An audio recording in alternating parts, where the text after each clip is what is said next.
খেলাইলা মাসুদ ভাইনি আরে ভাই কি আর আরে ভাই কটা গাছ কাটতেছি এই যে একটা গরু আছে হ্যাঁ। গরুটার লাগিয়া এই কটা গাছ কাটন লাগে তোমার কি মনের মধ্যে ডর ভয় নাই?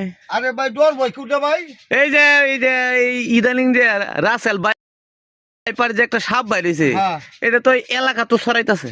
আরে ভাই এটা তো আসলে একটা ভয়ঙ্কর জিনিস যারা আমরা কৃষক ভাই আছি তারা আসলে এটা খুব হুশ করে কাজ করবেন যাতে আপনারা এই রাসেল বাইপাস থেকে অন্তত পক্ষে দূরে থাকতে পারেন।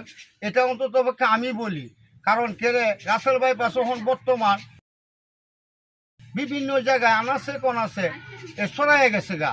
তবে যে যেখান থেকে আমরা যারা কৃষক ভাই তারা কিন্তু আমরা বিভিন্ন ধান খেতে গাছ কাটি এনে এনে গাছ কাটি এই যে এটা করি, তবে তারা অবশ্যই হুশ করে করবেন, এটাই হচ্ছে আমার কথা।